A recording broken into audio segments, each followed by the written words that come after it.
इंतखाबात में हम हर वक्त जाने के लिए तैयार हैं, लेकिन इंतखाबात के लिए वो माहौल दिया जाए जो इंतखाबात के लिए ज़रूरी होता है। और माहौल क्या है कि 2 सूबे इस वक्त बदअमनी के लपेट में। अस्सलाम वालेकुम, आप देख रहे हैं स्टेट ड्राफ्ट और मैं हूं सैयद मुजम्मिल शाह। नाज़रीन, मौलाना फजलुर रहमान की तरफ से एक बयान सामने आता है इंतखाबात के हवाले से, और वो ये कह रहे हैं कि पुरान माहौल में इंतखाबात होने चाहिए। TTP के हमलों को उन्होंने साइड किया और कहा कि उसमें इजाफा हो चुका है। तो तासुर उससे यही मिला कि मौलाना साहब इस बात से इशारा इस जानिब कर रहे हैं कि इंतखाबी माहौल अभी साजगार नहीं है। दरअसल अगर खैबर पख्तूनख्वा या बलूचिस्तान की बात की जाए, और इसको सरफराज बुगटी ने भी जो कि वज़ीर दाखिला हैं उन्होंने एंडोर्स किया, पीपल्स पार्टी को ये खासा नागवार गुजरा और इसके ऊपर फैसल करीम कुंडी साहब ने भी रिस्पॉन्ड किया। उन्होंने ये कहा कि बारूदी सुरंगों के ऊपर 2008, 2013, 2018 में अगर हम कैंपेन कर सकते हैं तो अब भी ये कैंपेन हो सकती है। तो सवाल ये उठ रहा है कि आया JUI के ये मफाद में है कि वक्त पे इंतखाबात हों, या फिर वो वाकई ये समझते हैं कि अभी इंतखाबात का नुकसान हो सकता है। प्रोग्राम में इस पर आगे चलकर बात होगी, लेकिन इसके अलावा सबसे बड़ा जो सियासी तौर पर भौचाल तहरीक इंसाफ के लिए है, अगर उसको डिस्कस करें तो वो है इंट्रा पार्टी इलेक्शन का। अकबर असबाबर जो कि तहरीक इंसाफ के बानी रहनुमा अपने आप को कहते हैं, और इसके अलावा फॉरेन फंडिंग केस की अगर बात की जाए तो उसमें बड़ा कलीदी किरदार रहा। काफ़ी मसाइल भी क्रिएट हुए एक्स चेयरमैन तहरीक इंसाफ के लिए अकबर असबाबर साहब की दरख्वास्त के बाद। उनका ये क्लेम है कि मैं जब पार्टी सेक्रेटेरिएट पहुंचता हूं और मैं 4:45 पर वहां जाकर उनसे डिटेल लेता हूं तो वो मुझे मिलती नहीं है। उनका ये कहना है कि अब ये अनफेयर इलेक्शन हुआ है, वो बल्ले के निशान को बचाना चाहते हैं, और वो ये चाहते हैं कि पार्टी के तमाम मेंबरान को बराबरी की बुनियाद पे इक्वल अपॉर्चुनिटी मिलती कि वो इस इंतखाब का हिस्सा बनते, ताकि शफाफियत इंश्योर होती। लेकिन ये शफाफियत इंश्योर नहीं हो पाई, और उसकी वजह यह है कि अचानक से ऐलान हुआ कि कौन ये इलेक्शन कंटेस्ट करेगा, और उसके बाद बिला मुकाबला जो है वो इंतखाब हो जाता है। तो अकबर असबाबर साहब का मौक़िफ़ ये है कि ये गैर शफाफ इंतखाबात हैं। यही मौक़िफ़ हमने देखा कि मरियम औरंगज़ेब साहिबा ने भी रिपीट किया। उन्होंने कहा कि धांधली हुई है इसमें और इसको एक्सेप्ट नहीं करना चाहिए। तो अब ये बहस शुरू हो चुकी है कि आया तहरीक इंसाफ के लिए बल्ले का निशान होगा या नहीं, जो कि हिस्टोरिकली बहुत सी पार्टी से अपने निशान छिने भी हैं। 1988 में पीपल्स पार्टी की तरफ से जो उनको तीर का निशान दिया बाद में, उससे पहले तलवार का था, नहीं मिल सका उनको। यही सूरत हाल हम देख रहे हैं कि अब सवाल यह है कि आया तहरीक इंसाफ इंतखाबी अमल का हिस्सा होगी, और अगर होगी तो क्या बल्ले का निशान होगा या नहीं होगा। इसी पर गुफ्तगू का आगाज़ करते हैं। पैनल हमारे साथ मौजूद है। एजाज़ सैयद साहब हमें ज्वाइन कर रहे हैं, सहाफ़ी हैं, तजिया निगार हैं। आमिर इलियास राना साहब ज्वाइन कर रहे हैं, आप भी सहाफ़ी और तजिया निगार हैं। और अतर काज़मी साहब पैनल का हिस्सा होंगे, आप भी सहाफ़ी और तजिया निगार हैं। आप तीनों का बहुत शुक्रिया। अतर साहब, आपसे आगाज़ करते हैं। ये बताइए कि लग ये रहा है कि जिस तरह से ये सारा इंट्रा पार्टी इलेक्शन का मामला है, तहरीक इंसाफ पे ही फोकस है। बहुत से लोग अक्यूज़ कर रहे हैं कि ये पार्टीज़न किस्म का ट्रीटमेंट है। सिर्फ एक पार्टी के जो अंदरूनी मामलात हैं उसमें सारी पार्टियां इंटरेस्ट ले रही हैं, लेकिन और कोई पार्टी शफाफियत से इंतखाब तो नहीं करवाती। आपका इस पर क्या व्यू पॉइंट है? अकबर असबाबर साहब वाकई बल्ले के निशान के पीछे लग गए हैं? ये पाकिस्तान की सियासत में होता है कि कोई ना कोई जो है वो स्पॉटलाइट के नीचे आ जाता है। कभी वो नून लीग होती है, कभी पीपल्स पार्टी होती है, और फिर आप देखते हैं कि सारी चीजें उन्हीं के हवाले से आगे बढ़ रही होती हैं, और बहुत सारे मसाइल भी उन्हीं जमातों के अंदर नजर आते हैं जो जमात स्पॉटलाइट के अंदर होती है। इस वक्त पाकिस्तान तहरीक इंसाफ के हवाले से जिस तरह आपने भी कहा कि उनके जो इंट्रा पार्टी इलेक्शंस हैं, हमने नहीं देखा कि माजी में इलेक्शन कमीशन को इस हद तक जो है उसको इंटरेस्ट हो किसी भी जमात के इंट्रा पार्टी इलेक्शंस के अंदर। सारी जमातों के अंदर जो इलेक्शंस होते हैं वो आइडियल नहीं होते, ना ही ये जो इंतखाबात हुए ये आइडियल हुए हैं। पहले भी मैंने एक जगह पे अर्ज की थी कि जमात इस्लामी के अलावा कहीं भी जमातों के अंदर हमें जमहूरी स्ट्रक्चर नजर नहीं आता, शख्सियात को प्रेफरेंस दी जाती है, और यहां पे भी हमने ये देखा।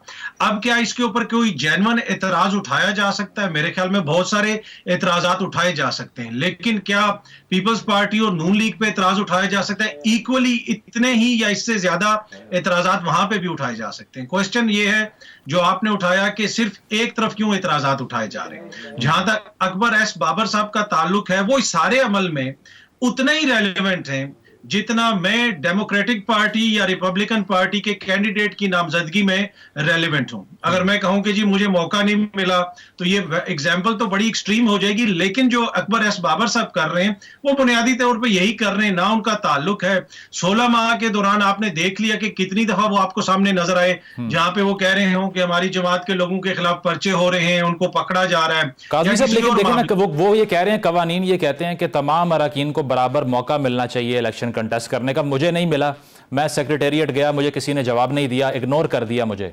तो वो कह रहे हैं कि ये महमूद और अयाज बराबर नहीं है इस लिहाज से। देखिए, वो तो नवाज है, वो ना महमूद है ना अयाज है, ना वो तो 3 में ना 13 में, उनका तो ताल्लुक ही कोई नहीं।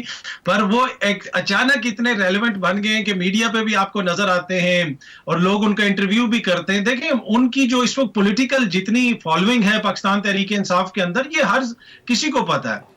तो पर इस तरह के माजी में दीगर जमातों के साथ भी होता रहा, बहुत सारी चीजें हो रही हैं। मैं नहीं समझता कि उनकी कोई सियासी स्टेक इस वक्त पाकिस्तान तहरीक इंसाफ के अंदर है। आप देख लें, जो भी तहरीक इंसाफ के साथ होता रहा तो उसमें कहीं पे हमें उनकी आवाज तो उस तरह नजर नहीं। सही पॉइंट आ गया काज़मी साहब आपका। एजाज, आप अग्री करते हैं कि अकबर एस बाबर का कोई स्टेक नहीं है, कानूनी पहलू जो वो उठा रहे हैं उसमें जान नहीं है, और ये सिर्फ और सिर्फ पीटीआई को पॉलिटिकली विक्टिमाइज करने की एक गेम है? 3 बातें मुख्तलिफ हैं। एक तो यह है कि पीटीआई विक्टिमाइज हो रही है, मुझे इस बात पे कोई डाउट नहीं है कि विक्टिमाइज नहीं हो रही। दूसरी बात यह है कि क्या अकबर एस बाबर का कोई स्टेक है या नहीं है। तो मेरे ख्याल में अकबर एस बाबर, आपको पता है कि फॉरेन फंडिंग केस में वो कितना अरसा यहां पर इलेक्शन कमीशन ऑफ पाकिस्तान में आते रहे, उस केस के पीछे भागते रहे, उस केस के ऊपर पिटीशन करके हर तारीख पे यहां पर पहुंचते रहे। तो उस वक्त तो पाकिस्तान तहरीक इंसाफ की तरफ से कोई कोशिश नहीं हुई, बल्कि अकबर एस बाबर को मनाने की कोशिश की गई।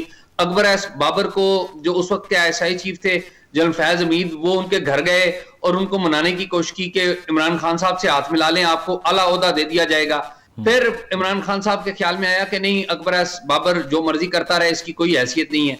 और तीसरी बात यह है कि आज के दिनों में अगर अकबर एस बाबर पीटीआई के बल्ले के पीछे भागते हैं तो अकबर एस बाबर साहब के ऊपर भी सवाल उठता है कि वो जिस पार्टी का बानी रुकन या बानी रहनुमा खुद को कहते हैं, वो उसी पार्टी के बल्ले के निशान के ऊपर कैसे एतराज कर सकते हैं। अगर 2018 में नहीं किया था, पहले नहीं किया था, तो आज ही क्यों? Ejaz, sorry to cut you, वो ये कहते हैं कि मैं बल्ले का निशान बचाना चाह रहा हूं असल में, क्योंकि जिस तरह इंतखाब हुआ ये उड़ जाएगा और निशान छिन जाएगा पार्टी से। देखिए, अकबर एस बाबर साहब का एक पॉइंट ऑफ व्यू है जिसको मैं रिगार्ड करता हूं, और उनकी एक पॉलिटिकल स्ट्रगल है उसको भी मैं रिगार्ड करता हूं। लेकिन at this point of time सबको पता है कि जो पीटीआई है वो एक बंदे का नाम है, वो इमरान खान है या साबिक चेयरमैन पीटीआई है। तो अगर वो नहीं है तो कोई हैसियत नहीं है। और क्या इस वक्त वो इस पीटीआई के साथ खड़े हैं जिसके सारे जो लीडर्स हैं वो आपको पता है कि किस तरीके से इस घोंसले से उड़ गए हैं, या किस तरीके से उनके साथ जो चीजें हो रही हैं वो भी मेरे और आपके सामने है। इनकी जो एक लोकस स्टैंड आई है, जिसे कह लें कि इनका स्टेक है, तो मैं अतर भाई से थोड़ा सा इख्तलाफ करूंगा। स्टेक उनका बिल्कुल है, लेकिन उनकी समझ ठीक है या नहीं, मैं समझ पे जरूर इख्तलाफ करूंगा कि मेरा ख्याल है कि अकबर एस बाबर साहब की इस हवाले से समझ ठीक नहीं। ठीक है, एक ब्रेक की जानिब हम बढ़ते हैं। ब्रेक से जब वापस आएंगे तो तहरीक इंसाफ के जो इंट्रा पार्टी इलेक्शन है इस पर मजीद डिस्कशन करेंगे। Stay with us.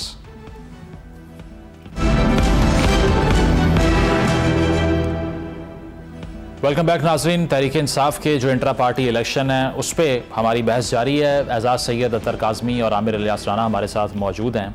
गुफ्तगू को आगे बढ़ाते हैं। अतर साहब, ये बताइए कि अली ज़फ़र साहब ने भी अब 5 पॉइंट्स जो हैं वो रेज़ किए हैं। वो ये कहते हैं कि पहली बात तो ये है कि आप मेंबर ही नहीं हैं, तो अगर आप मेंबर हैं नहीं तो आपका एतराज़ भी नहीं बनता। और दूसरी चीज़ वो ये कह रहे हैं कि ये जो इलेक्शन एक्ट है इसके तहत गुंजाइश नहीं है, इलेक्शन कमीशन कैसे फैसला करेगा, वो कोर्ट तो नहीं है। आप अग्री करते हैं इससे कि अली ज़फ़र साहब का जो आर्ग्यूमेंट है जान है इसमें? देखिए, वो कानूनी माहिर है, यकीनन उन्होंने कोई कानूनी नुकात सामने रखे हैं। और ऑब्वियसली जब किसी भी कोर्ट ऑफ लॉ में या किसी ऐसी जगह पे जहां पे इसके मुकाबले में कोई दूसरा कानूनी माहिर अपनी राय रखेगा तो फिर ही हम कोई हतमी राय कायम कर सकते हैं। लेकिन जहां तक अकबर एस बाबर साहब का ताल्लुक है, देखें, वो क्या उन्होंने एक दफा भी शिकायत की कि मेरी जमात को पॉलिटिकल रैलीज करने की इजाजत नहीं मिल रही है, या वो कोई वर्कर कन्वेंशन करवा ले? तो उनके जो टोटली वो जिस पैराए में काम कर रहे हैं वो बुनियादी तौर पे लग रहा है कि उनका मकसद तहरीक इंसाफ पे पाबंदी लगवाना, उनसे बल्ले का निशान वापस लेना और उनको इंतखाबात में उनके लिए रोड़े अटकाना है। उनका जो एटीट्यूड है वो कहीं पे भी ऐसा नहीं लगता कि जहां पे वो ये कोशिश कर रहे हो कि ये जमात आगे निकले, ये जमात जीते। जिसकी जमात के अंदर स्टेक होती है, जिसकी सियासत जमात के साथ वाबस्ता होती है, उसकी ख्वाहिश होती है कि हमारी जमात जो है वो आगे निकले, कामयाबी हासिल करे। यहाँ पे तो वो एक तरह से तहरीके इंसाफ के आगे बंद बांधने की कोशिश करते हैं। हर चंद माह के बाद कोई ना कोई नई चीज लेके सामने आ जाते हैं। वो एक डिसग्रेंटल्ड मेंबर तो हो सकते हैं, लेकिन वो जमात के स्टेक होल्डर नहीं है। वो एक साहब, लेकिन देखें ना, इतना उनको बैच तो हम कर लें बेशक, लेकिन अगर निशान चला भी जाए तो इसमें कोई ऐसी बड़ी बात होगी? क्या फर्क पड़ेगा पीटीआई की पॉलिटिक्स पे? 1988 में पीपल्स पार्टी से तलवार का निशान ले लिया गया था, तीर पे इलेक्शन लड़ती रही, अगर बल्ला भी चला जाए तो क्या फर्क पड़ेगा उससे? देखिए, जिस तरह मुजम्मिल साहब मैंने पहले अर्ज किया था कि मुख्तलिफ टाइम पे हमें मुख्तलिफ जमातें जो हैं इन मराइल से गुजरती भी नजर आती हैं। आपने पीपल्स पार्टी का जिक्र किया, माजी करीब या माजी बईद के अंदर हमें नून लीग के साथ भी बहुत कुछ होता हुआ नजर आया। तो उसी किस्म के हालात का पीटीआई को सामना है।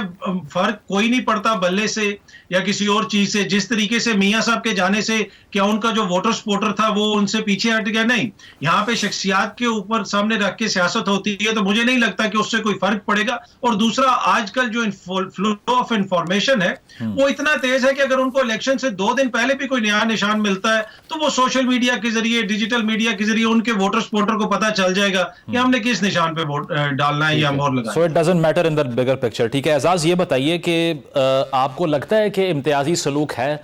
क्योंकि अगर नून लीग के इंट्रा पार्टी इलेक्शन को डिस्कस करें, पीपल्स पार्टी के करें, तो मोस्टली बिला मुकाबला ही जो है वो फातेह सामने आ जाते हैं। तो इस सारी सूरत हाल में क्या सिर्फ पीटीआई सिंगल आउट हो रही है अकॉर्डिंग टू यू? अब देखिए मुजम्मिल, इसमें तो कोई शक नहीं, नून लीग हो या पीपल्स पार्टी हो, वहां पर तो इलेक्शन नहीं बल्कि ताजपोशी होती है। पाकिस्तान तहरीक इंसाफ को इस बात का जरूर क्रेडिट जाता है कि उन्होंने अपने आइन के तहत एक ऐसा पैरामीटर, एक ऐसा तरीकाकार जरूर वज़ा किया था जिसमें इलेक्शन बामानी रखे गए थे। और आपको पता है कि पीटीआई में खाली प्रेसिडेंट का या चेयरमैन का इलेक्शन नहीं होता, नीचे तमाम ओहदों के भी इलेक्शन होते आए हैं। लेकिन इस वक्त जो सूरत हाल है, इस वक्त भी जो पीटीआई का जो इलेक्शन हुआ है, ये पीटीआई ने वही काम किया है जो मुस्लिम लीग नून करती आई है या पाकिस्तान पीपल्स पार्टी करती आई है। तो ये बड़ी बदकिस्मती है और इसमें हालात का जबर भी कह लें और जाती जो सेंट्रलिटी ऑफ पावर है, इमरान खान साहब वो भी चाहते हैं कि वो उन्हीं के पास रहे, तो इसमें जाती मुफाद भी है और हालात का जबर भी है। ये दोनों चीजें हैं इसमें। मैं समझता हूं कि किसी एक को आप नहीं कह सकते कि ये फाइनल रीजन है, लेकिन ये एक सच है कि इस दफा पाकिस्तान तहरीक इंसाफ ने एग्जैक्टली वही काम किया है जो मुस्लिम लीग नून और पीपल्स पार्टी करते रहे हैं। और मुझे तो ये देख के भी हैरानी होती है कि जिस वक्त मुस्लिम लीग नून की मरियम औरंगजेब बैठ के स्पीच कर रही थी, इन पे पीटीआई पे तनकीद कर रही थी, या पीपल्स पार्टी के बाद लोगों ने पीटीआई पे तनकीद की है, तो मुझे तो खुद इस बात पे हंसी आती है कि उनके यहाँ कौन से इलेक्शन होते हैं जो इनके इलेक्शन के ऊपर इस तरह से एतराज कर। ठीक है काज़मी साहब, अगर ऐसा ही है जैसे एजाज कह रहे हैं, तो 9 मई के बाद इतनी सप्रेशन और वो ये गिला करते हैं हम कॉर्नर हो गए, उसके बाद भी तहरीक इंसाफ को इंतखाबात से या किसी और चीज से नहीं बल्कि बैकडोर राब्तों से उम्मीद है, आपको लगता है? देखें, टू बी ऑनेस्ट, ये तो जमात खुद ही वाज़ेह कर सकती है, लेकिन इस वक्त तो वो उनका जो मुतालबा है वो तो सामने तो यही है कि वो इंतखाबात का मुतालबा करते रहे, और पहले भी जो वो कर रहे थे इंतखाबात का मुतालबा कर रहे हैं। ये बहस हो सकती है कि शायद वो ये मुतालबा इस वक्त इसलिए कर रहे हैं क्योंकि उनको नजर आ रहा है कि ग्राउंड पे हम पॉपुलर हैं, हमें तो किसी के सहारे की जरूरत नहीं, हम तो वोट के जरिए भी जीत जाएंगे। जितने भी सर्वे आ रहे हैं वो सामने नजर आ रहा है कि उनकी पॉपुलैरिटी ज्यादा है, तो हो सकता है उनके मुतालबे की एक वजह ये भी हो। पर इशू ये है कि देखें, जो तहरीक इंसाफ के साथ हो रहा है उसमें जिस तरह ये सारा इंट्रा पार्टी मामला चला, अब ये बल्ले के निशान वाला मामला चल रहा है, इसमें इलेक्शन कमीशन का जो किरदार है उसके ऊपर कहा जाता है कि बात ना की जाए। इलेक्शन कमीशन फैसला करता है सितंबर में, 2 महीने उसको महफूज रखता है। क्या उनको नहीं पता कि आगे शेड्यूल आने वाला है इलेक्शन का? उससे अचानक पहले वो कहते हैं कि जी आप इंतखाबात करवा दें। तो बहुत सारी ऐसी चीजें हैं जिनसे लगता है ऐसे है कि उनके जो है ना हक में नहीं है ग्राउंड रियलिटीज। लेकिन ऑन द ग्राउंड जो पब्लिक है, अगर आज फ्री एंड फेयर इलेक्शंस होते हैं तो पाकिस्तान तहरीक इंसाफ जीत जाएगी, ये उनके मुखालिफिन भी मानते हैं। तो फिर ऐसी सूरत में उसको डील तलाश करने की जरूरत है, या फिर उनको डील तलाश करने की जरूरत है जिनको पता है कि हमारी ग्राउंड में तो हमारे साथ तो बहुत बुरा होना है, और जो फिर वो नजर भी आ रहा है कि किसके साथ क्या सलूक हो रहा है। तो ये एक चीज है सोचने वाली, हो सकता है कि इसका कोई और पहलू भी हो। ठीक है, आमिर इलियास राना साहब ने ज्वाइन किया। आमिर साहब, आप ये बताइए, क्योंकि अकबर बाबर साहब पे बहस हो रही थी, ये बताइए कि वो ये कहते हैं कि मैं गया हूँ 4:45 पे सेक्रेटेरिएट में और मुझे ब्रीफ नहीं किया गया, मुझे वो मौका नहीं मिला कि मैं भी इस तमाम प्रोसेस का हिस्सा बनता, मैं बल्ले के निशान को बचाना चाह रहा हूँ। आपको लगता है कि ये ऑर्गेनिक एफर्ट है, अपने माइंड से वो कर रहे हैं, या फिर कोई और चीज़ नज़र आ रही है इसमें? किसी को कोई चीज छुपी हुई है कि पीटीआई अगर मौका देना चाहती तो नियाजुल्लाह नियाजी साहब इनको कागजात पकड़ाते कि जाओ मियां इलेक्शन लड़ लो इमरान खान के मुकाबले में, जितनी बहादुरियां निकल जाती। लेकिन चूंकि मौका मिल गया, अब फैसला तो इलेक्शन कमीशन करेगा और फिर ये जाएगा सुपीरियर कोर्ट्स में मजीद, और ये क्वेश्चन मार्क में आ गया इलेक्शन। और ये बात पीटीआई की सारी क़यादत को पहले से पता थी, तभी उन्होंने चैलेंज भी नहीं किया इलेक्शन कमीशन का फैसला कि चले हम लड़ लेते हैं, और सबको पता था। इसीलिए ये पेशावर ले गए उसको, भाई पेशावर ले गए या कराची ले जाते, किसी ने पाबंदी नहीं लगाई भी कि कहां किस पार्टी ने अपना इलेक्शन कराना है। मेरे ख्याल में पहला मौका इन्होंने खुद खोया। अब इन्होंने टेक्निकल बहस शुरू कर दी है और चैलेंज कर दिया अकबर बाबर को, और अकबर बाबर की सलाहियतें हम चैलेंज करने की और केस लड़ने की तो उनकी जो फॉरेन फंडिंग वाले केस में देख चुके हैं। ये बात पीटीआई की सारी क़यादत को पता है और उनके गले पड़ा हुआ है वो केस। इस वक्त उसी में नाअहलिया इमरान खान की, और उसी खौफ से उन्होंने इलेक्शन भी नहीं लड़ा कि वो 5 साल की नाअहली अभी तक मौजूद है। तो फिर मेरा ख्याल है कि हम और आप तो ज़ाहिर बहस ही कर सकते हैं ना कि अकबर बाबर किसी ने भेजा है, स्पॉइलर है, फलाना है, डिमकाना है। तो सियासत इसी चीज का नाम है ना, क्योंकि आप जो खान साहब आए थे ना, उन्होंने कहा था कि मैं पीटीआई और नून से मुख्तलिफ सियासत दूंगा। वो इखलाकी तौर पे आला और अरफा अकदार लेके आ रहे थे। ये नून और पीटीआई के तो नहीं थे ना पीपल्स पार्टी के वादे, वो तो कराते थे ना, उनको कभी किसी ने चैलेंज किया। उनके इलेक्शन हुए, प्रेस रिलीज हुई, कभी किसी ने आया कि जी मैं गया था और मुझे नहीं किया। सब मान लेते हैं, चाहे वो पीपल्स पार्टी का हो, वो मौलाना फजलुर रहमान का हो। ठीक है, ये बात बजा आपकी। लेकिन जब मरियम औरंगजेब ये कहती हैं कि पीटीआई के इलेक्शन में धांधली नहीं धांधला हुआ है, तो आपको ताजुब नहीं होता कि कौन कह रहा है? क्योंकि नून लीग के अंदरूनी जो इंतखाबात होते रहे हैं उसमें तो कोई कंपैरेटर है ही नहीं शरीफ फैमिली के अरकान के अलावा। नहीं, ये इब्तला के दौर में हर बंदे ने ढूंढा है रास्ता। मखदूम जावेद आशमी, राजा जफरुल हक, मखदूम अमीन फहीम, आप और हम क्यों भूल जाते हैं कि जब जब इनकी क़यादतें फंसी हैं सब ने बाहर दिया है। ये मरूसियत का नारा भी लगाया पीटीआई ने। अरे भाई वो इमरान खान जेल में है ना, ये तब दिया उन्होंने, और पीएमएलएन ने भी शरीफ खानदान से बाहर तभी दी जब वो फंस गए थे। बेनजीर भुट्टो साहिबा ने भी अमीन फहीम को तब दिया जब वो फंस गई थी कि नहीं चल सकता था पार्लियामेंटेरियन और दूसरे लोगों को। ये हमें क्यों भूल जाता है कि ये सियासत इसी तरह के रंग बार बार दिखाती है, और एक ही जगह से जाके सब कदम भी चूमना चाहते हैं, डसना भी वहीं से चाहते हैं, डसवाना भी वहीं से चाहते हैं। तो फिर भुगते ये मतलब हम और आप अगर कहें मरियम औरंगजेब ने क्यों बयान दे दिया, भाई मरियम औरंगजेब के ऊपर कौन सा बयान है या उसकी पार्टी के ऊपर जो पीटीआई ने नहीं दिया हुआ? हर बंदा अपनी अपनी सियासत कर रहा है और जवाब देता है। मुझे कोई जस्टिफिकेशन नहीं देनी, लेकिन उनकी क़यादत पे ठप्पे हैं और उन्होंने इल्जाम ये कभी मुस्तरद ही नहीं किया कि हाँ जी हमारे इलेक्शन इसी तरह होते हैं, लेकिन किसी ने चैलेंज भी नहीं किया। अगर इलेक्शन कोई ठीक होता है तो वो जमात इस्लामी है, उसको लोग ही नहीं कबूल करते, वहां लोग वोट नहीं करते, लेकिन उनके यहाँ इलेक्शन बड़ा प्रोसेस होता है। आप इस्लामी कह लें, कानूनी कह लें, सब टच उसमें मौजूद है प्रॉपरली। जब ज्यादा वोटर हो गए अरकान के तो उन्होंने 4-5 नाम दे देते हैं कि जी इनको आप चुन लें, इनमें से कोई चुन लें या बाहर से चुन लें। अभी फजलुर रहमान साहब के हुए हैं, किसी को कोई लेकिन एतराज भी तो नहीं ना हुआ।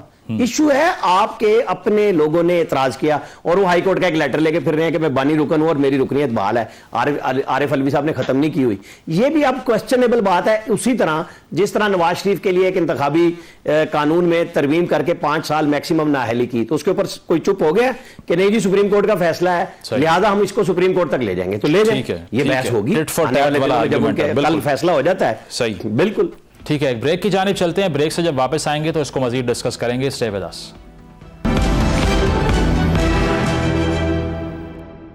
वेलकम बैक नाजरीन, गुफ्तगू हमारी जारी है। आमिर इलियास राना साहब, एजाज सैयद और अतर काज़मी हमारे साथ मौजूद हैं। एजाज ये बताइएगा, क्योंकि एक और भी माजरा जो है वो टेलीविजन स्क्रीन की जीनत रहा, आप रिपोर्टिंग भी करते हैं, लंबे अरसे से आप फील्ड में भी हैं। ये टीवी के ऊपर जिस तरह की बहस हमने देखी है पिछले एक हफ्ते में, जिसमें अगर खावर मानेका साहब का जिक्र किया जाए तो उनके मुलाजिम के बयानात की कवरेज है, इसके अलावा जो निकाह से मुतल्लिक केस है, ओन चौधरी साहब कह रहे हैं हल्फ उठा लें, कुरान उठा लीजिए अगर निकाह से पहले नहीं देखा आपने खान साहब को। आपको लगता है कि ओवरऑल ये नेशनल डिस्कोर्स का हिस्सा होना चाहिए ये सब कुछ?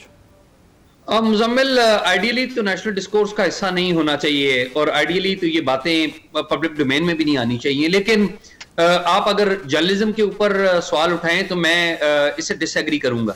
मेरा ये ख्याल है कि पूरी दुनिया में जो इम्पोर्टेंट शख्सियात होती हैं, पब्लिक फिगर्स होते हैं, उनकी जाती जिंदगी वो मीडिया के ऊपर भी आती है, उसके ऊपर टेलीविजन के ऊपर डिस्कशन भी होती है। मोनिका लेविन्स्की की और बिल क्लिंटन के दरमियान जो गुफ्तगू हुई या जो मामला चला, वो पूरी दुनिया के मीडिया ने दिखाया। अमेरिका के मीडिया ने उसके ऊपर बड़ी तफसीलात जारी की, बल्कि आपको याद होगा कि वो जो रिपोर्ट थी एक कपड़े के ऊपर, वो रिपोर्ट तक टेलीविजन के ऊपर आके डिस्कस हुई कि उसके ऊपर निशान किस चीज का है और उसकी बड़ी डिटेल्स दी गई।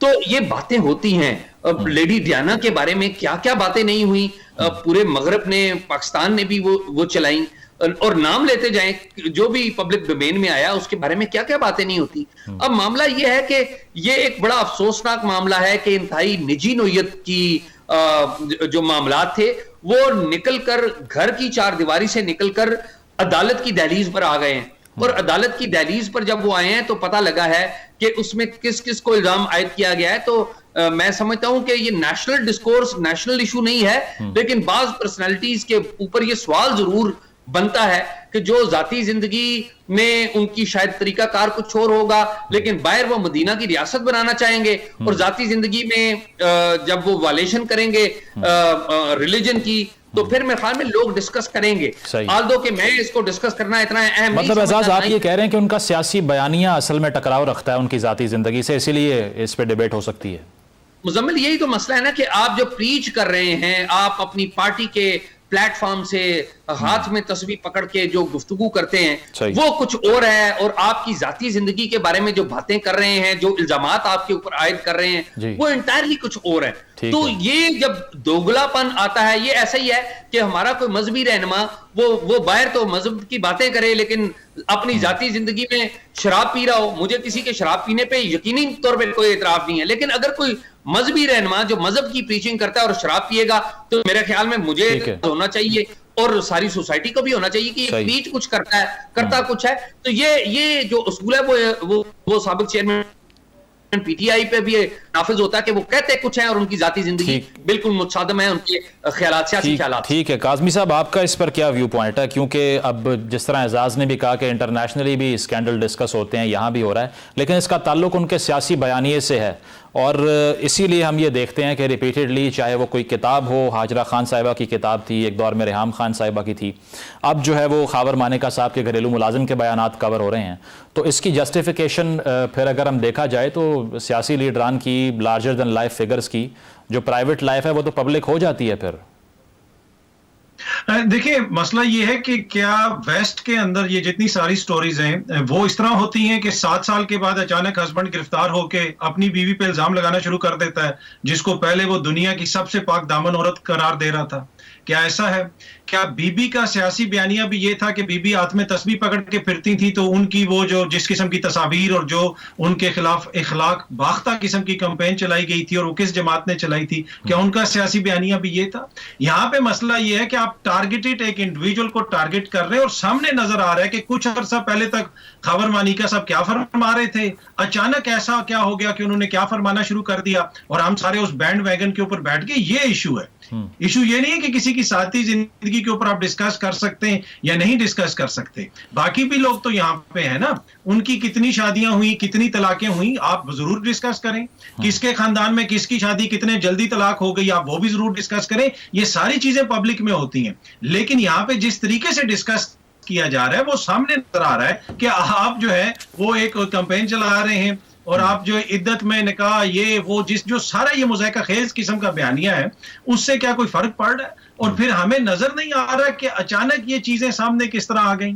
तो ये इशू है। बाकी देखें, यकीनन जो आपके सियासी लीडरान होते हैं, उनकी जो मॉरल्स होते हैं, उनकी जो जाती जिंदगी होती है, लोग उसमें भी डिस्कस करते हैं, उस पर भी बात करते हैं। लेकिन इस सारे अमल में आप देख लें ना, जरदारी साहब ने कोई बयान दिया, बिलावल साहब ने कोई बयान दिया, सिर्फ एक ही जमात है जिसके लीडरान इस किस्म के इल्जामात लगाते हैं और इस किस्म की बातों के ऊपर वो कैंपेन चलाते हैं। वो कौन है? वो आपको भी पता है, मुझे भी पता है, माजी में भी हम देखते रहे। तो ये बड़ी अनफॉर्चुनेट साइड है कि आप जो है इसको एज ए सियासी हथियार के तौर पे इस्तेमाल करें। बाकी अगर कोई शख्स जो है उसकी जिंदगी में कोई तजाद है तो मीडिया उसको जरूर रिपोर्ट करेगा और अवाम उससे फैसला करेंगे। लेकिन आपने उसको बुनियाद बना के उसको सजा देनी है, उसके ऊपर मुकदमे चलाने हैं, तो फिर वो ये लगता है कि ये पॉलिटिकल विक्टिमाइजेशन। काज़मी साहब, लेकिन कोर्ट्स तो फ्री है ना अपनी डिस्क्रिशन में, अगर उनको लगता भी है कि नॉन इशू है तो वो उड़ा भी सकती हैं इसको। जी जी बिल्कुल फ्री है, बिल्कुल 100%, 110% फ्री है और आप भी फ्री हैं। जी जी एजाज, आप कुछ कहना चाह रहे हैं? मैं जो काज़मी साहब ने बात कही वो उसका एक पहलू बिल्कुल दुरुस्त है कि ये लगता ही है कि विक्टिमाइजेशन हो रही है। लेकिन मैं काज़मी साहब से एक सवाल पूछता हूँ। असल में मुजम्मिल, आपने सवाल ये किया था कि क्या ये नेशनल डिस्कोर्स का हिस्सा होना चाहिए या नहीं। इसका मैंने जवाब दिया था। वो नून लीग के ऊपर बात कर रहे हैं, जाहिर है वो नून लीग की तरफ से ऐसे बयान भी आ रहे हैं, ठीक है।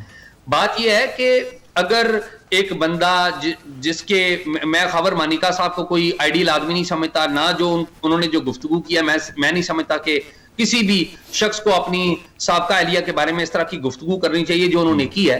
लेकिन मुझे एक समझने के लिए, मुझे मुजम्मिल आप बता दें, आमिर इलियास साहब यहाँ पे बैठे हुए हैं, ये बता दें और काज़मी साहब भी इस पर राय का इजहार करें कि एक बंदा वो अदालत में चला गया और अदालत में जाके वो बड़े संगीन किस्म के इल्जामात लगा रहा है अपनी साबका अहलिया के ऊपर और उसके नए शोहर के ऊपर, जो एक कौमी रहनुमा है। इसके ऊपर मीडिया हाथ बांध के बैठ जाए कि नहीं, हमने बात नहीं करनी, विक्टिमाइजेशन नजर आ रही है। और वहां पर आके गवाह आ रहे हैं और वही बंदा जो कहता है कि जी मैं तो विक्टिम हूं इसलिए कि मुझे तो उस वक्त धमकियां मिल रही। तो क्या मीडिया बिल्कुल इस चीज को रिपोर्ट ना करे, कोई गुफ्तगू ना? काज़मी साहब, आप इस पे कमेंट कर दें कि इसकी न्यूज वैल्यू तो फिर बन जाएगी ना जब सियासी लोग इसमें इन्वॉल्व होंगे और अदालत की दहलीज पे केस आ जाएगा।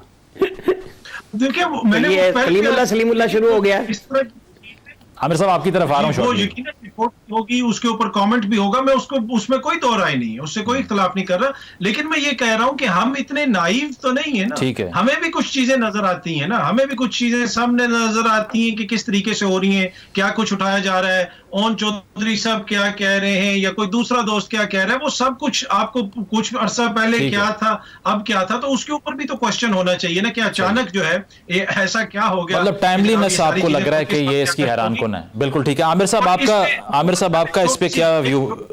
जी काज़मी साहब फिनिश कर लें। हमारे दोस्त हैं काज़मी साहब, तो चूंकि बड़ी सलीस अंदाज में गुफ्तगू करते हैं और दिलचस्प करते हैं और उसमें वो कहते हैं किसी की जल्दी तलाक हो गई। अरे भाई आप नाम लेना जुनैद ने, और जुनैद ने ट्वीट करके बता दिया कि मेरी तलाक हो गई। भाई आप छुप के क्यों बात करते हैं? फिर आप ये कहना चाहते हैं कि मैंने नाम नहीं लिया। बात भी पूरी करनी है, कहानी भी पूरी बनानी है। अरे भाई मदीने की रियासत बनाते हुए कासिम सूरी कह रहे थे इस्लामी टच भी दे दे, मैंने दिया था उस लीडर के साथ 25 मई को इस्लामाबाद में ब्लू एरिया के ऊपर। क्यों? क्या ये इस्लामी टच कोई और दे रहा था इस तरह का लीडर? क्या इमरान खान पे उनके दुश्मनों ने इल्जाम लगाए हैं या उनके दोस्तों ने लगाए हैं? जो गाड़ी के ड्राइवर थे, जो फैसिलिटेटर थे, जो खर्चे देते थे, सारे इल्जाम उनके हैं। अलीम खान की गुफ्तगू मैंने की है, ओन चौधरी की गुफ्तगू मैंने किया, या अतर काज़मी साहब ने किया, या एजाज साहब ने किया, या मुजम्मिल ने किया है।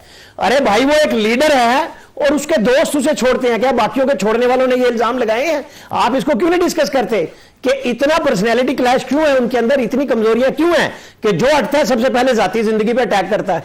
क्यों? ये सोचना चाहिए ना।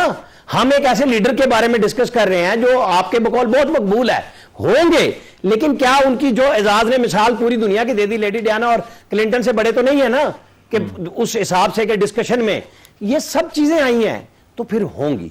नहीं आमिर साहब वो एक बार कह चुके हैं ना कि बात हो रही है ना, एक छोटी अच्छा मुजम्मिल एक छोटी सी मैं बताऊं, छोटी सी बात कोर्ट वाली नहीं काज़मी साहब आपकी तरफ आ रहा है, फिनिश कर लें आमिर साहब आप। वो जज साहब एडमिसिबल इस एप्लीकेशन को पहले करार दे चुके थे जो वापस लिए। अब उसके अंदर दो नए, यानी उनके साहब का शौहर और उनका मुलाजिम शामिल हुए हैं 4 गवाहों में, पहले 2 थे। सही। तो मुझे तो कोई 8 तारीख को इसमें कोई शक नहीं है कि जब उनके रिजवान अब्बासी साहब दलाइल देंगे वो एडमिसिबल भी होगा और नोटिस भी हो जाएगा उन दोनों को, जी काज़मी साहब को भी होगा और इमरान कोई खान शक को नहीं है राना फिर साहब ये को। सारों के साथ सवाल जवाब कर ले। अच्छा, मेरी इसमें सिर्फ छोटी सी यही अर्ज है कि देखें, जातियात से जिस तरीके से बयानिया बनाया गया कि वो तो 1 हफ्ता जेल में नहीं रह सकता क्योंकि वो मंशियात का आदी है, वफाकी वजीर उसके पेशाब के नमूने के ऊपर प्रेस कॉन्फ्रेंसेस करते रहे। अब बता दें अब जेल में कौन सी मंशियात उनको मिल रही है। तो ये इशू ये ना कि जातियात से बाहर निकले, उनकी परफॉर्मेंस पे बात करें। उनके अंदर 303 खराबियां हैं। उनकी हुकूमत की जो हालत ये थी कि हर ज़िमनी इंतखाब वो हार रहे थे। तो ये हमारा इशू है कि जो हमारे इश्यूज हैं अवाम के, हमने उनको डिस्कस करना है कि ये लोगों के बेडरूम्स को डिस्कस करना है। ये मैं ठीक है, जातियात से सियासी बयानिया आप कह रहे हैं नहीं बनना चाहिए। ब्रेक की जाने बढ़ते हैं, ब्रेक से वापस आकर इस पर मजीद डिस्कशन करेंगे। Stay with us.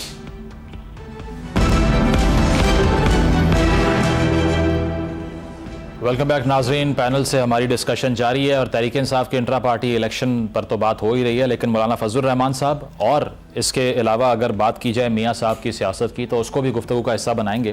टाइम कम है, एजाज़ ये बताइए कि इसके अलावा मौलाना फजलुर रहमान साहब की पॉलिटिक्स बड़ी स्ट्रेंज कुछ लोगों को लग रही है। वो अब ये कह रहे हैं कि इंतखाबी माहौल जो है ये साजगार नहीं है। TTP के हमलों में 78% का हम इजाफा देख रहे हैं। पीपल्स पार्टी बड़ा माइंड कर रही है इसको। और दूसरी चीज़ ये कि JUI हमेशा से तस्वुर की जाती है कि जरदारी साहब के बड़ा क्लोज हैं मौलाना साहब, लेकिन इस बार अलायंस MQM का, नून लीग का और JUI का बनता दिखाई दे रहा है। मौलाना साहब क्या सोच रहे हैं इस पॉइंट पे? देखिए, मुजम्मिल मौलाना का और आसिफ अली जरदारी साहब का इख्तिलाफ बहुत अरसा पहले हो चुका है।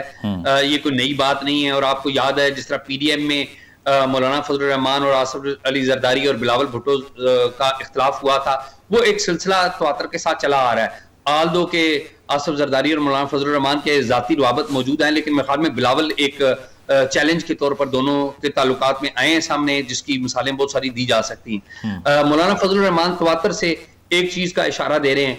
वो चाहते हैं, पहले उन्होंने कहा कि जी मौसम ठीक नहीं होगा, इलेक्शन ना करवाएं। अब वो ये कह रहे हैं कि जी लॉ एंड ऑर्डर सिचुएशन ठीक नहीं है। मेरा ये ख्याल है कि मौलाना फजलुर रहमान जहां से सिग्नल ले रहे हैं उनको शायद सिग्नल ठीक नहीं आ रहे। अच्छा। मैं ईमानदारी से ये समझता हूं कि मौलाना फजलुर रहमान शायद कोई इस तरह का बयानिया अख्तियार करना चाहते हैं कि इलेक्शन डिले हो जाएं। तो मेरा नहीं ख्याल कि इलेक्शन डिले होंगे, क्योंकि पाकिस्तान के पास पैसे नहीं है। अच्छा। पैसे IMF ने देने हैं और IMF ने ये कह रखा है कि हम अगली किस्त, एक अगला जो IMF का जो मरहला है प्रोग्राम का, वो उसी वक्त आगे बढ़ाएंगे जब एक इलेक्टेड गवर्नमेंट होगी। तो या तो हम पैसों का बंदोबस्त कर लें, तो पैसों का बंदोबस्त तो नहीं हो रहा। तो मेरे ख्याल में मौलाना फजलुर रहमान साहब एक गैर सियासी बयानियां लेकर आगे बढ़ रहे हैं। अच्छा। कोई भी सरफराज बुट्टी साहब ने उनके बयान को वैसे एंडोर्स कर दिया आजाद फौरन। जी, सरफराज बुट्टी साहब भी देखिए ना कि वो इलेक्टोरल पॉलिटिक्स के तो बंदे नहीं है ना, कि या तो है कि वो निगरान सेटअप का हिस्सा है, निगरान वज़रा और निगरान हुकूमत तो यही चाहेगी ना कि ये सिलसिला चलता है। ठीक है, पॉइंट आ गया आपका। काज़मी साहब, आप ये बताइए कि पीपल्स पार्टी के साथ जो कुछ लोग कह रहे हैं कि ये हाथ हो गया है, उनके अगेंस्ट फील्डिंग सेट की जा रही है। नवाज शरीफ साहब चौधरी शुजात साहब से मिल रहे हैं। किस किस से सीट एडजस्टमेंट एक्सपेक्ट कर रहे हैं आप नून लीग कर लेगी, और पीपल्स पार्टी को क्या नुकसान होगा इसका?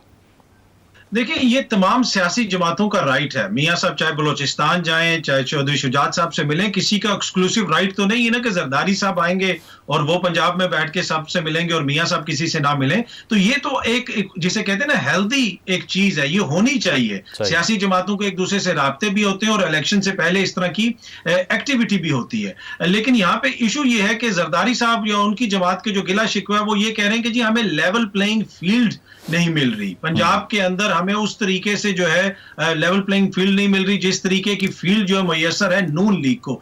ये वो गिला शिकवा है जिसके ऊपर एतराज हो सकता है। इससे पहले भी हमने देखा, जिस तरह भी एजाज भाई भी कह रहे थे कि इलेक्शंस जो है मौलाना की ख्वाहिश लगती है कि डिले हो जाए। पीपल्स पार्टी वाले कहते हैं नून लीग की भी ये ख्वाहिश है। काज़मी साहब, उनको क्या फायदा होगा इससे वैसे मौलाना साहब को? देखिए, इस वक्त जो KPK में मौलाना साहब की हालत है, मुझे नहीं लगता कि मौलाना अपना हल्का भी जीत सकेंगे। आप ग्राउंड रियलिटी देख लें, वहां पे जाके उनको नजर आ रहा है कि हमें शिकस्त होगी इंतखाबात में इस वजह से। और दूसरी बात यह कि जहां तक इंतखाबात में डिले का ताल्लुक है, मेरे ख्याल में ये बहस तो खत्म हो गई है। इंतखाबात इस मुल्क में आइन और कानून के मुताबिक नहीं हुए और उसके लिए कोई भी जवाबदेह नहीं ठहराया गया। ठीक है। सुप्रीम कोर्ट की जानिब से किसी को नहीं कहा गया कि इसके खिलाफ कार्रवाई हम कर रहे हैं। सही। तो मेरे उनके ख्याल में लिए आपकी बहस तो नहीं है, उनके आगे लिए कितने साजगार नहीं है इंतखाब जल्दी। और राना साहब आप बताइएगा फाइनली, ये एक तो फजलुर रहमान साहब के बयान, और दूसरा ये कि जावेद हाशमी साहब सीनियर पॉलिटिशियन है, वो ये कहते हैं कि हो सकता है बिलावल भुट्टो, आसिफ जरदारी, नवाज शरीफ, शहबाज शरीफ चारों ही ना आ सकें। तो किस जानिब इशारा कर रहे हैं वो?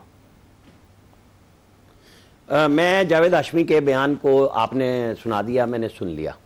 मैं बात करूंगा चौधरियों की और फजलुर रहमान साहब की उसके ऊपर, और वो ये है कि चौधरी बिल्कुल करीब हैं। चौधरी शुजात, जब मुआहिदा परवेज इलाही का पहली दफ़ा दुआ खैर हुई थी तो वो चौधरी शुजात ने कहा था कि इसहाक डार से कहो नवाज शरीफ से पूछ के हमें बताए। ठीक। और चौधरी शुजात बिल्कुल इनक्लाइंड थे और हैं, और वो बहुत हद तक इकट्ठे हो चुके हैं। मौलाना फजलुर रहमान के साथ PMLN का 2014 के धरने में पहली दफा खुल्लम खुल्ला अलायंस हुआ था। वो अपोजिशन में थे। सही। जब पीपल्स पार्टी ने भी साथ दिया था, जब इमरान खान इस्टेब्लिशमेंट की मदद से पाकिस्तान पे चढ़ दौड़ने के लिए आए थे, यहाँ कब्रें बनाई जा रही थी जमहूरियत की, उस वक्त मौलाना फजलुर रहमान और पीपल्स पार्टी नवाज शरीफ के साथ खड़े हुए थे। तो वो अलायंस आज तक चल रहा है। नवाज शरीफ की ख्वाहिश होगी, पीपी के सामने एक अलायंस बन चुका है सिंध के अंदर कि नजर आएगा आपको और हमें कि जी वहां इलेक्शन हो रहा है, वहां पीपल्स पार्टी ने ही जीतना है। ये सब वो हैं जो मौलाना फजलुर रहमान का मुतालबा है ना, वो वही है जो बिलावल नून लीग से मुतालबा कर रहे थे कि हमें फैसिलिटेशन दी जाए, और कुछ नहीं है। इलेक्शन तो अब होने जा रहे हैं। इस्लामाबाद हाई कोर्ट में पिटीशन कल आज दायर हुई है, कल लगी है, मेरा ख्याल है शायद कल ही। मतलब ये प्रेशर क्रिएट करने की एक एफर्ट है 8 फरवरी के इलेक्शन। ये कहानी है अपना अपना रास्ता फर्दर अच्छा बनाने के लिए, और कुछ नहीं है। इनको इलेक्शन लड़ना पड़ेगा, खत्म हो गया। कोई हमारा मकसद ये है ही नहीं। ठीक है, बहुत बहुत शुक्रिया आमिर इलियास राना साहब, अतर काज़मी साहब, एजाज सैयद साहब हमारे साथ मौजूद। और कहना यही था तमाम पैनलिस्ट का कि अब ये जोड़ तोड़ की जो सियासत है, लगता यह है कि किसी एक पार्टी को इसका फ़ायदा हो भी सकता है। बहरहाल हर स्टेक होल्डर ये चाहता है कि मैक्सिमम बेनिफिट हमें इसका मिले, और आगे चलकर देखना यह है कि तहरीक इंसाफ को क्या बल्ले का निशान मिलता है या नहीं, क्या उतनी स्पेस मिलती है कि वो इंतखाबात कंटेस्ट करें और उस पर एतराज़ ना उठे, और क्या level playing field People's Party के हक़ में जाती भी है या नहीं जाती। प्रोग्राम मुलाहिज़ा किया आपने, फीडबैक ज़रूर दीजिएगा। इजाज़त दीजिए, अल्लाह हाफ़िज़।